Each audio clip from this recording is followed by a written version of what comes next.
Standing proud off the coast of Dubai is one of the most incredible buildings on the planet. At 321 meters, it soars higher than the Eiffel Tower. It's the tallest hotel on Earth and possibly the most luxurious. A structure designed to amaze. Its name means the Arabian Tower. This is the Burj Al Arab. But creating this 21st century icon will be an epic struggle that pushes everyone involved to the limit.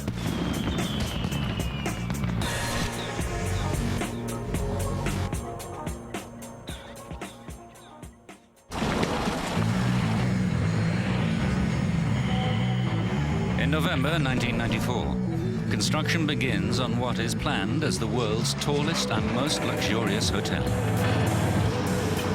The pressure is on from day one. With the eyes of the world watching, no one on the project will want to disappoint this particular client. Sheikh Mohammed bin Rashid Al Maktoum, Dubai's crown prince, is the visionary behind this amazing building. The project is his response to the economic time bomb his country confronts. As his close advisor, Sultan bin Sulayem knows all too well. He knew that we don't have oil. He knows that oil is going to end someday. And they have two choices. Either go and do something about it and find other alternative ways to sustain the life for the people of Dubai, or sit waiting for help.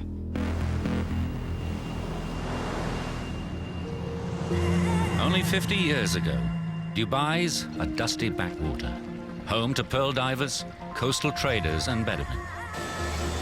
Then, in the 1960s, prospectors discover oil. The sudden injection of billions of petrodollars transforms the sheikhdom. But geologists predict the oil boom will be over by 2016. The good life could end just as quickly as it began, when the wells run dry. The answer to Dubai's economic survival lies in its geography.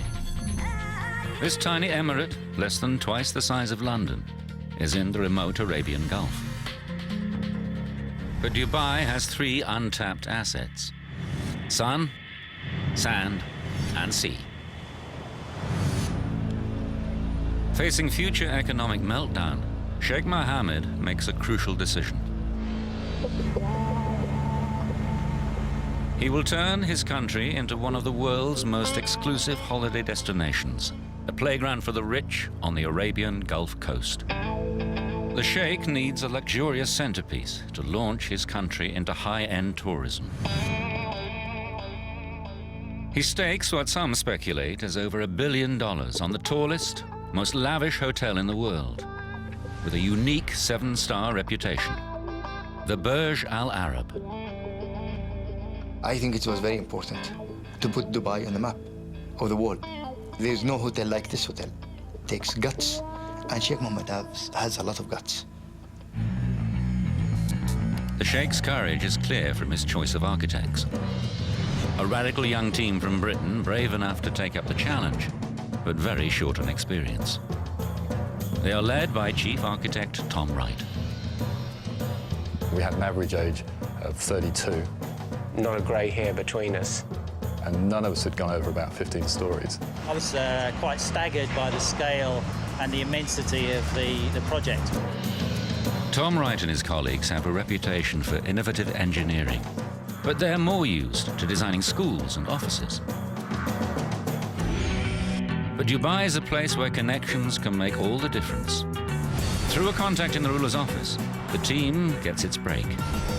Sheikh Mohammed agrees to a meeting and is so impressed with their initial concepts, he awards them the contract. Now Wright must turn his sketches into a design so remarkable, the building becomes a world-renowned landmark. We had many sleepless nights worrying that the building we'd designed wouldn't turn out to be at all iconic. Wright knows he must push his design to the limits. A building only becomes an icon when its form is simple but unique. We decided that if you could draw a building simply with a few strokes of a pen, and it was instantly recognizable as not only the building, but the place, Egypt in this case. You'd created something that was iconic. So if you consider these buildings in the world, there are probably no more than 10 maximum that have actually achieved this status. Australia, Sydney Opera House. As with all these buildings, it's usually just the first couple of lines that actually make you know exactly where the building is. Paris. And you have to put a flag on the top. Can Tom Wright and his team compete with the likes of Gustav Eiffel? This is a once-in-a-lifetime challenge. All the brainstorming pays off when Wright finally has his eureka moment. We were sitting there having a beer, watching the modern sailing yacht come out of the Dubai Offshore Sailing Club. You think of excitement, you think of exhilaration, and we went, hey, this must be the one. The form we came up with is very simple, and within a few lines, I think you can see that it has all the elements of an iconic building. It's simple and instantly recognizable. The concept immediately catches the Sheikh's imagination. A sail billowing in the wind has deep meaning for the people of Dubai with their seafaring heritage. To complete the nautical image, Wright wants the structure to rise out of the water like a massive yacht. But this will require an island as a base, and there are none. Wright's undeterred. He proposes they build an island specifically for the hotel, a first for Dubai. Constructing the hotel out at sea will significantly add to the risk and cost. Can Wright persuade his colleagues this radical scheme will work? I remember I was pulling the sail out to sea, and the rest of the design team were pulling the sail back onto the shore. And this continued to go backwards and forwards before finally the client stepped in and said, no, it's going to be out at sea. Sheikh Mohammed is prepared to take the risk. The hotel will be built 270 meters off the coast. No one has ever built a skyscraper this high on an artificial island. This 321-meter structure, weighing 250,000 tons, will need to stand firm against earthquakes and Gulf storms.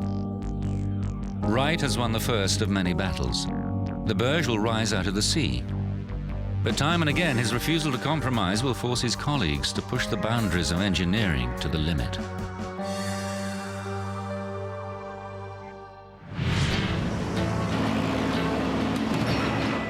By early 1995, the construction team is hard at work on Phase 1, building a low-lying island.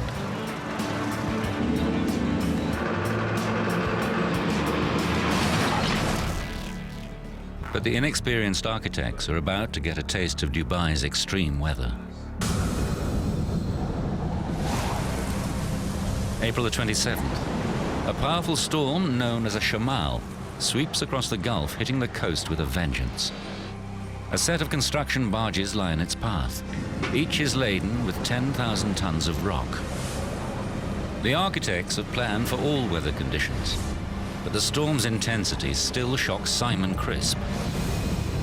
We had 3 or 4 metre waves bashing onto the beach. To see the waves coming in like this was really quite a wake-up call for us. One huge barge breaks loose and slams into the mainland. The team realizes the damage this kind of storm could inflict on their island hotel.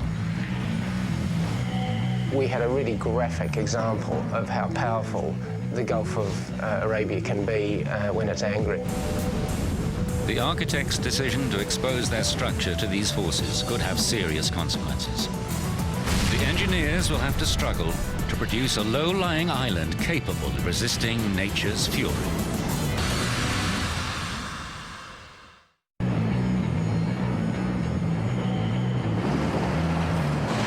The man-made island for the world's tallest hotel has hit a critical stage just 5 months into the build. Dubai's Sheikh Mohammed is depending on this project, the Burj Al Arab, to convert his country from oil producer to top-class tourist destination. But a debate rages over the island's height. Architect Tom Wright wants to make it low to give the impression of a sail rising out of the water. We argued a lot about the height of the island. From a design point of view, I wanted people to be close to the sea. From the start, he's gone head-to-head with engineer Mike McNicholas, who's responsible for the island's safety. So I wanted the island as low as you possibly could, you know, skimming the sea. I'm coming from the other end, needed to make sure we were protecting the island. McNicholas's worst fear is that waves breaking over the island could damage the hotel or even drag guests into the sea. Initially, the engineers planned to build the island using rocks. They are available locally and the technology is proven. But Wright rejects this. A rock island would have to be far too large to repel the sea safely. To keep the island low, McNicholas experiments with pioneering concrete blocks designed to reduce the impact of waves. But no one in the Gulf has ever used these blocks before. I had to insist with the team that we carried out tank testing. It was the only way we were going to be sure that the island would be safe. These tests replicate the power of the tallest waves that can occur once in 100 years and sends them crashing into a series of differently configured models. 3 weeks of testing prove the hollow blocks will work. The construction team builds the island with steep rock slopes, then covers them in concrete armor to absorb the force of the waves. These ingenious blocks work like a sponge.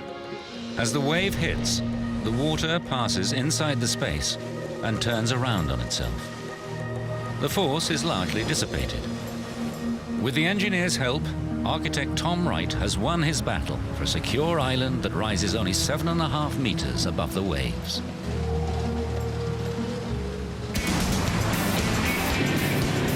Now the team begins the second stage of construction.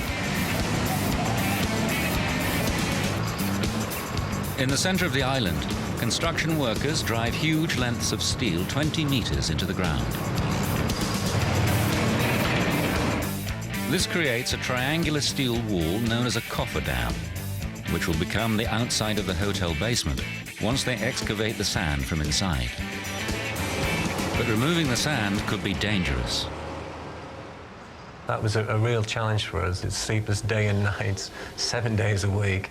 How we were going to stop the seawater coming into the structure, how we were going to stop the seawater coming around our structure from beneath and flooding it. The weight of the sea is a huge force on its bed. This pressure forces water through the sand and threatens to flood the artificial island from beneath.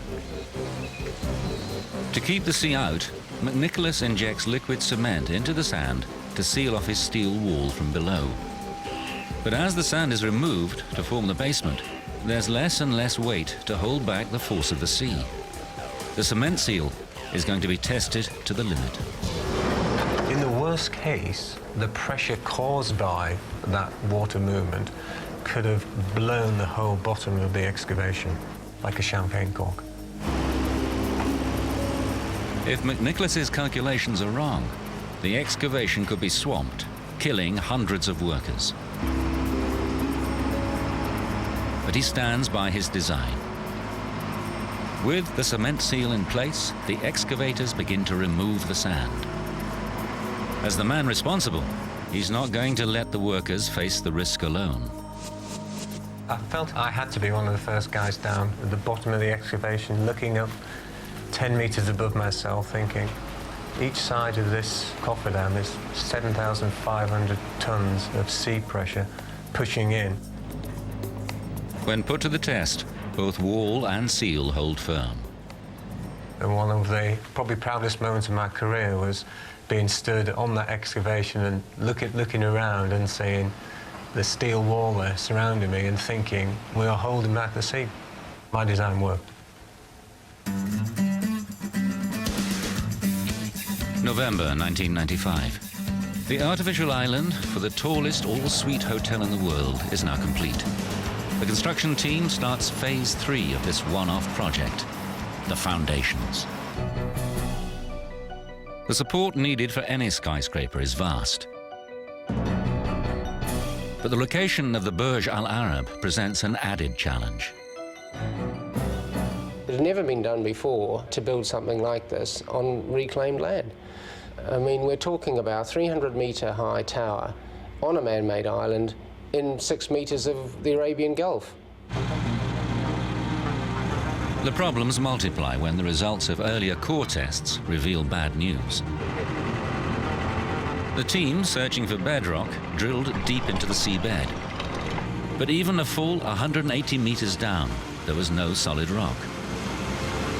This will make their job tougher, but the architects remain defiant.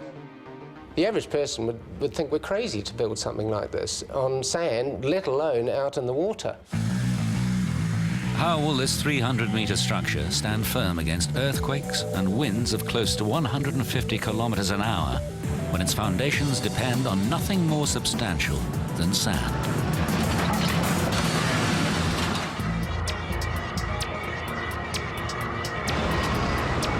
On an artificial island 270 meters off the coast of Dubai, construction workers are preparing the ground for the tallest hotel in the world, the Burj Al Arab. But there's no bedrock beneath the site to support the foundations for a skyscraper. The architects have a plan. They want to support the Burj using steel-reinforced concrete foundation piles drilled deep into the sand. So, what's to stop the whole structure from just sinking? They are relying on an effect known as skin friction, the resistance that stops two rough surfaces slipping past each other. Skin friction is all about the contact between the sand and the surface of the pile. And the longer the pile, the further in the ground it is, the greater that effect. And I'm going to demonstrate it now by whacking it in. You'll see it starts to move quite quickly with the first few impacts. Now it's starting to stiffen up a bit. Even though I'm not hitting it any harder or any softer, and the skin effect is starting to really kick in here. Once the friction between the post and the sand around it equals the load of the hammer, the post comes to a halt. The crisp scheme will only anchor the Burj if the sand is compacted enough to create resistance around the building's piles. The drillers pack sand samples into sealed containers and send them off to be analyzed. If the results show the sand is too loose, then support on the piles anchoring the building could suddenly fail. The geography of Dubai gives everyone reason for concern. It lies within range of a major fault line, so this soaring megastructure could be vulnerable to earthquakes. In June 1964, a 7.5 magnitude earthquake hits Niigata in northern Japan. Because the area is built on sandy silt, the tremors flip over entire apartment buildings. This isn't normal earthquake collapse. It's a devastating phenomenon known as liquefaction.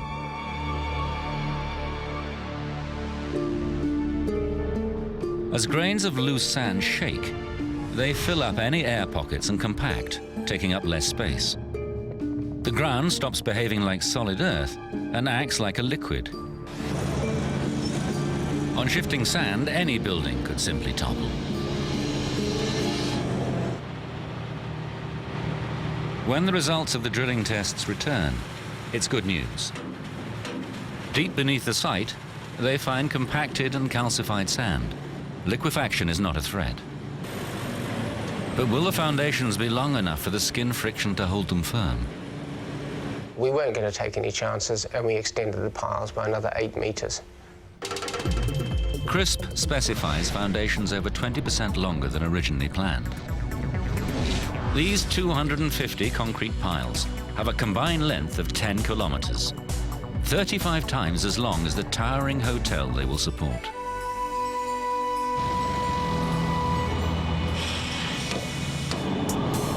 One by one, the engineers are solving the challenges thrown up by this extraordinary structure. But in 1996, They brace themselves for a new set of obstacles as Phase 4, the construction of the hotel itself, begins. This building had to stand up to the worst that the Gulf could throw at it. The hotel itself has slender concrete walls, not capable of withstanding the elements alone. To hold them firm against high winds and earthquakes, the architect devises a visually stunning solution. A gigantic steel structure outside the main building, known as an exoskeleton. A series of vast diagonal trusses tie two huge steel bows to the concrete core at the back of the building. Wright's design will make the building unique. But his giant diagonal trusses will make life hell for Anthony McCarter, the engineer who has to make them work. Those trusses gave me 4 months of heartache, sleepless nights, worries, anxiety. They must be incredibly strong to tie the exoskeleton together. But aesthetics are just as vital. It was critical that these diagonals were very, very elegant and also very beautiful as they're so visible. This building has to wow the world and make Dubai a must-stop destination. Wright's not about to compromise. I used to go to Tom with option after option. I remember one particular occasion where I had 7 options and he went, no, no, no, no good, no good, no good. Eventually, McCarter finds a form that works structurally and is graceful enough to fit Wright's vision. But this in turn causes nightmares for Malcolm Murphy, the chief contractor. It's okay for the architect to draw pretty pictures, but we have to build it. He finds a factory just 15 kilometers from the construction site capable of welding the huge diagonals. Each one is longer than the Airbus A380 Super Jumbo and heavier than 20 double-decker buses. Welding these complex forms in the factory is the easy part. Transporting them to the site is not. With each truss weighing in at 165 tons and reaching a staggering 85 meters in length, it's no easy task. And the challenges to do that are just unbelievable. No one has ever transported anything this size before in Dubai. But Murphy's not going to be beaten. He brings in one of the world's largest heavy lift transporters, a beast with a total of 80 wheels. It makes the slow journey to the construction site at an average speed of around 6 kilometers an hour. Police must close roads and remove traffic lights to allow this convoy through. When they finally reach the site, the contractors face their next hurdle. These 165-ton beasts have to be lifted into position. The architects refused us point blank to position these things in 3 pieces, which we wanted to do originally. And he said, no, aesthetics, I'll not learn you to weld up there. He has to find a way to lift the trusses in a single piece to a height of almost 200 meters, twice the height of the Statue of Liberty. We had to go away and think of an idea how to actually lift these monsters up. We had 3 big monster cranes in there, and even they weren't big enough to lift the diagonal trusses. Murphy must look further afield for a solution and brings in specialist lifting gear from Singapore. His team sets up winches, like those used on offshore drilling rigs, high on cantilever frames 15 meters from the building. Cables with a braking strength of 225 tons are attached to the end of the truss. I can assure you we were very, very nervous that morning when we lifted the first one. 30, 40 guys had sleepless nights that week, getting ready for that first lift. The 2 massive winches take up the strain and then painstakingly raise the diagonal truss little by little up the side of the building. It's all going to plan.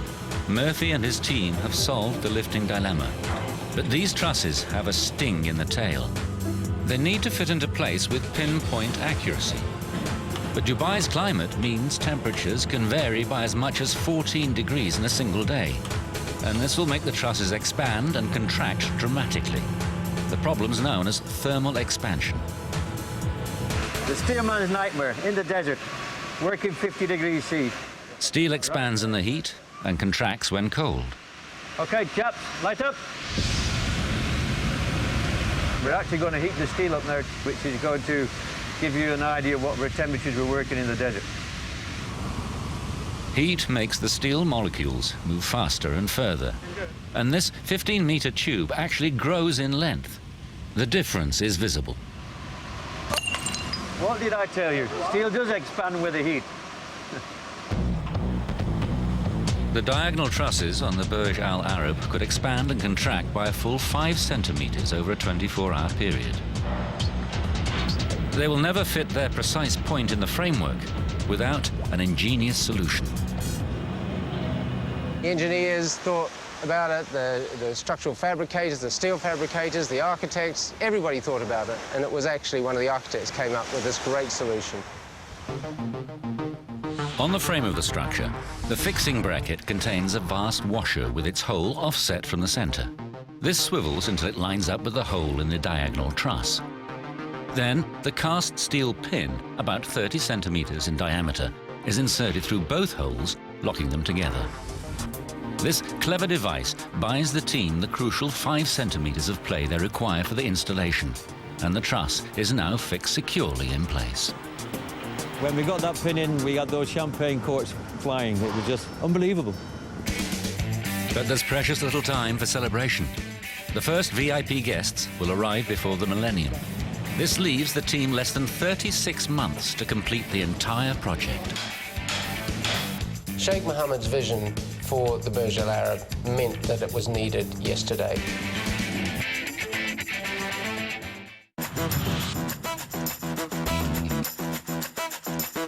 January 1997. A colossus is emerging out of the Arabian Gulf. The Burj Al Arab is to be the tallest hotel in the world, the last word in luxury and a proud symbol for Dubai. Architect Tom Wright wants the building to be beautiful. The steel sections of the exoskeleton that will support it must be as minimal as possible. The view from these $2,000 a night suites will have to live up to the price tag. When you're in the suite, looking through the windows, they are right in front of you, so they have to be exceptionally well detailed and well put together. But this creates a dilemma. If Wright makes the exoskeleton too light, the wind's force at 300 meters above the Gulf could shake the building apart. Too bulky, and the elegant form of his yacht-shaped structure is ruined. Once again, Wright and the engineers, who must make his hotel safe, are on a collision course. When you're designing a building that is taller than the Eiffel Tower, and you've never done one before, you want to make sure that you've got it right. This structure is so unusual. For the first time in Dubai's history, engineers decide to do tests in a wind tunnel. Wind engineer Volker Butgereit knows the Burj Al Arab is one of a kind. Before this building came along, most of the buildings in the Gulf were fairly orthodox shape. They were square, they were rectangular, they were nowhere near this scale. So doing a wind tunnel test for a building in those days in the Gulf was almost outrageous. But for this extraordinary structure, it's essential. The wind tunnel simulates the wind effects of the Gulf around this 1:50 scale model. This building has seen some pretty severe loads, almost twice what it would be seen in London. We measured suctions which were the order of a weight of a car hanging off, trying to suck the panel off the building. So that's quite something. The wind tunnel throws up results that could threaten the entire exoskeleton. When we first saw the design, there was immediate concern about vibration due to something called vortex shedding. Vortex shedding is an engineer's nightmare. Certain wind conditions blowing over sharp edges on the steel structure can create miniature tornadoes. These set up dangerous vibrations that can shake a building to destruction. Which is exactly what happened to these massive cooling towers in Ferrybridge, Northern England in 1965. The engineers must find a way to protect the Burj Al Arab. The simplest solution is to change the aerodynamic shape, but that upsets the architect. The architectural idea of the exoskeleton structure is, when you look at it, the very essence of the building. If you take it off, it's just another building. If you put the exoskeleton structure on, you know, you have an icon. The engineers need to think again. This is classic vortex shedding. We realized we had to come up with something clever that was not visible, but somehow reduced the motion. They turn to an ingenious hanging weight called a tuned mass damper. These are installed at vulnerable points in the exoskeleton. When the wind blows and vortex shedding starts to create dangerous vibrations, the 5-ton weight will swing instead of the structure and damp down the vibrations to well within safety limits.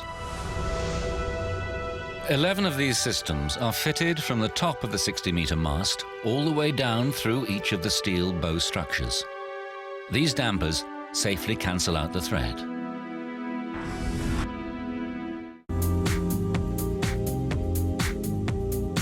June 1997. Dubai is reinventing itself as the luxury tourist destination.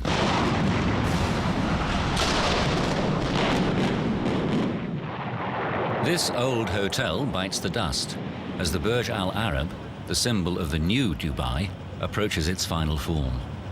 Just 30 months before the deadline, the crew begins constructing the toughest engineering challenge. Sheikh Mohammed wants the building to amaze. So the design calls for a restaurant that looks as if it's suspended in the sky. I like the idea of the visitor sitting out in space, looking across the view towards the Arabian Gulf and Dubai, and sort of almost floating up in the clouds. The whole idea of hanging out over space would give you a dining experience pretty unparalleled. The Al Muntaha, or Ultimate Sky View Restaurant, will soar 200 meters above the sea and project nearly 27 meters out on both sides from the building's narrow central core. Once again, Wright's throwing down a gauntlet to structural engineer Anthony McCarter. Can he secure this eccentric wing-like structure with no visible means of support? When Tom first showed it to me, I must admit I thought it was crazy. This room is actually the size of most buildings, and Tom decided that he wanted to take it and stick it outside of the centre of gravity of the supporting structure. So there it was, dangling in the breeze with only the structural engineer to hold it up. And if the engineers get the calculations wrong, the whole thing could tumble 200 meters to Earth. McCarter finds a solution to the pull of gravity that pushes conventional engineering to new heights. In the concrete core at the back of the building, he casts a series of steel brackets known as embedments. 10 enormous steel girders radiate off them up to 1.6 meters high. These beams form the base of the rigid steel floor. The wing-like exterior can be attached to it, and then the entire restaurant is enclosed in aluminium and glass. This gravity-defying structure will survive winds of close to 160 kilometers an hour. It's an engineering triumph. But they are just 4 years into the 6-year program. No one can afford to take their foot off the gas. The program was relentless and challenging. 24-hour working, 6 o'clock, site meetings in the morning, every morning. You live, sleep, breathe the building. The challenge really was on, can we design it and finish it by the original program? The Burj Al Arab is due to open in time to celebrate the millennium, just 2 years away. The world's media are watching to see if the hotel will be the masterpiece the Sheikh promises, and if the team can complete it on schedule. The only way to deliver on time is to start the interior decoration long before the exterior is finished. In a temperate climate, this wouldn't be an issue, but humidity in Dubai reaches 100%, and temperatures can soar to a scorching 49 degrees. These conditions simply won't allow the team to fit delicate finishes like gold leaf, silk, and carved wood. If we'd started to put materials that were susceptible to moisture at that time, they would have just fallen apart. To make the deadline, the contractors need to air condition this giant building site and bring the temperature down dramatically. The first step is to enclose the building by installing the final wall, Wright's iconic white sail. But it's going to be tough. When we first proposed the idea of the fabric sail wall, there was a lot of skepticism. People thought that it couldn't be done. They stretch woven glass fibre sections between huge horizontal beams. The surface is pre-coated with Teflon to resist dirt and sand. The result notches up another first for the Burj, the largest fabric wall anywhere in the world. The reflective properties of the white sail will help keep the temperature down. But the contractors still need to find a way for trucks to enter the building without allowing in the desert heat. The solution is to install a huge airlock. Trucks drive in, the vehicle pauses as the doors close behind it. A second set of doors then open, and the vehicle moves out of the building. The airlock and the sail wall now seal off the building. But cooling a space this large during construction could create a major setback. This unique structure now boasts the world's largest atrium, soaring to an amazing 180 meters. All this warm air can hold far more water vapor than cold air. If they cool this hot, humid environment too quickly, they will create uncontrollable condensation. We could have had a rain cloud form at the top of the atrium and create massive damage to the interior design. The only way to avoid rain clouds will cost valuable time.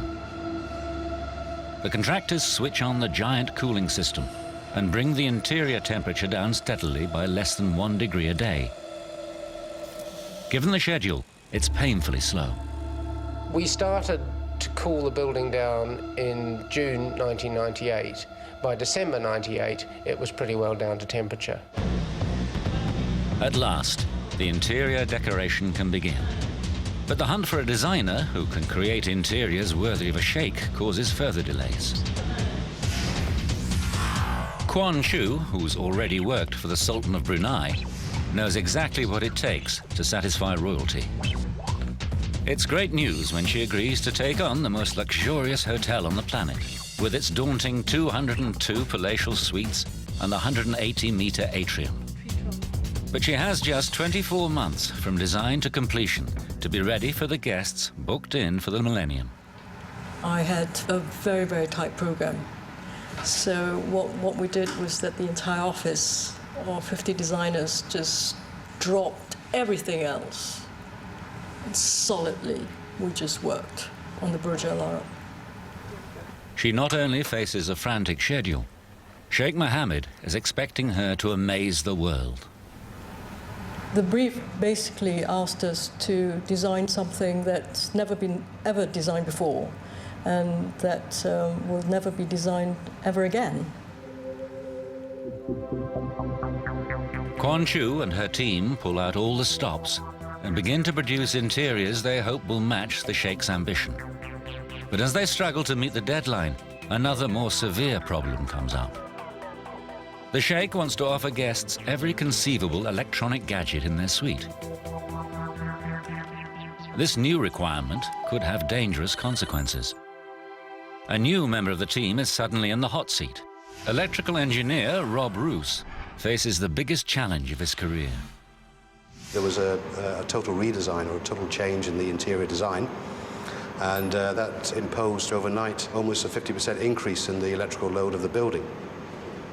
The Sheikh's new plans mean each suite requires an enormous 14 kilowatts. That's 8 times the load of a normal European house for every suite. With 202 suites, that's roughly enough electricity for a town of over 6,000 people. The hotel will have electric curtains throughout, 52,000 lights, most of them on dimmers, and over 5,000 kilometers of electric cable. All these electronics can scramble the waveform of the electric current and create a problem known as harmonic distortion. This can melt the sheathing around live cables and cause a raging fire. That was a situation which was just totally unacceptable. We had to deal with that. The people of Las Vegas know just how lethal a hotel fire can be. November 1980. In the city's MGM Grand Hotel, a pair of electrical wires short-circuit. This causes a blaze that wreaks destruction. 85 people perish in this real-life towering inferno, and over 700 are injured. It's one of the worst hotel fires in history, all caused by a simple electrical fault. Roos needs a solution to the fire risk, and fast. Obviously, the hotel was under construction. There were some fairly heavy deadlines to try and get the hotel finished and opened, and this was a major change. His response takes electrical engineering to a new level. He devises a harmonic filter system. First, it detects the electronic distortion, then it sends a current that's the mirror image to cancel it. It's called antiphase and works like noise-cancelling headphones. He installs his filters on key floors and at the point the electricity enters the building. No one has ever attempted a system on this scale before. This was the largest active filter installation of its kind in a building like this anywhere in the world. A world-class solution for a world-class megastructure.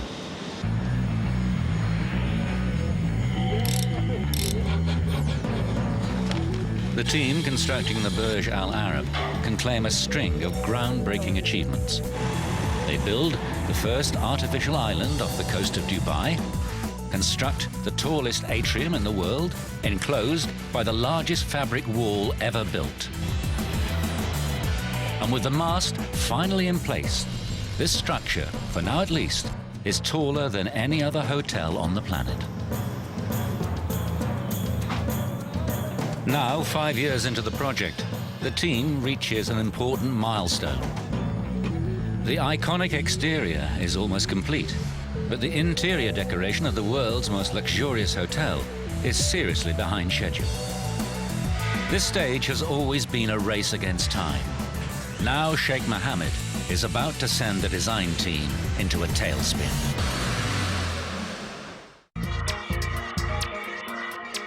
Dubai, April 1999. The world's tallest and most opulent hotel is approaching completion. Everyone is rushing to finish the hotel, ready for the millennium deadline. Interior designer Quan Chu is still operating in overdrive. Christmas was cancelled, Easter was cancelled, bank holidays were cancelled. We basically made 50, 60-hour weeks. Her brief from the Sheikh is to shock, to innovate, to amaze the guests with a modern Arab palace. And she delivers in spades with over 24,000 square meters of marble from Italy and Brazil, the equivalent of nearly 3 soccer pitches. Over 8,000 square meters of 22-carat gold leaf give the desired impression of luxury. And she completes the appearance of total indulgence with crystal chandeliers, woven silver and velvet. But for the world's largest atrium, Quan Chu makes a radical decision. She goes minimalist. She lets the complex architecture speak for itself by painting it all white. The interior decoration is almost back on schedule.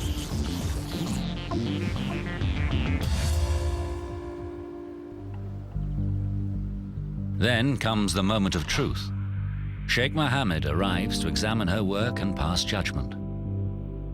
The man behind the whole project is delighted with the ornate styling of the luxury suites. But that's where the good news ends. I was summoned and said, when are you finishing off this atrium? I said, well, it's nearly done. Unfortunately, the feedback was no, where's the color? The Sheikh completely rejects the white styling of the atrium. It's just too plain. Not exciting enough, not bright enough, not colorful enough, not rich enough.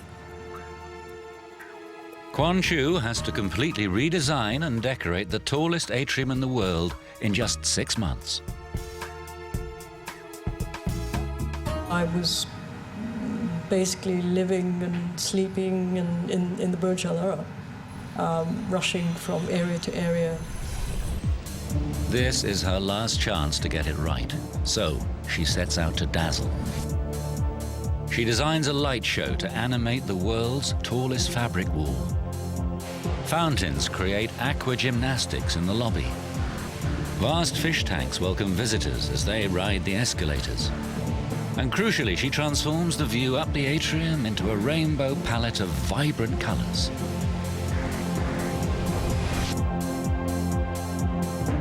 Will it satisfy Sheikh Mohammed?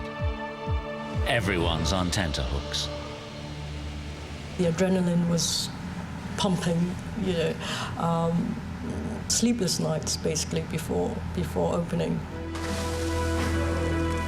The Sheikh's response is a definitive yes.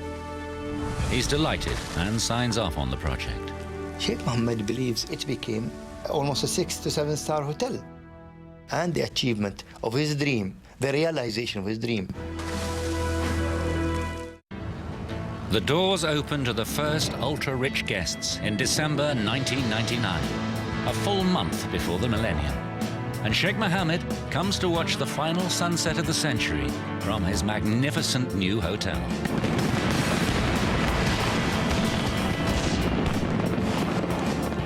Architect Tom Wright and the team have fulfilled the brief. Every part of this iconic structure is extraordinary.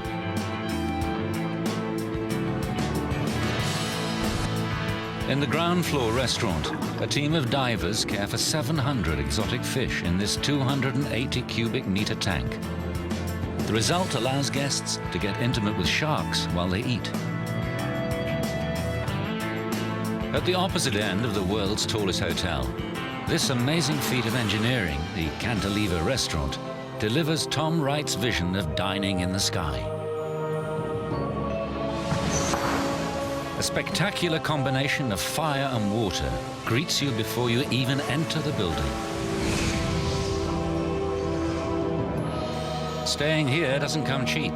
Suites cost up to $28,000 a night.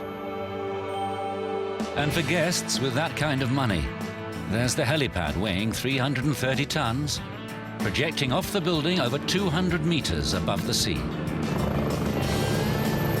When it's not being used as a tennis court by Roger Federer and Andre Agassi, it offers a very exclusive way of arriving at possibly the world's most exclusive hotel.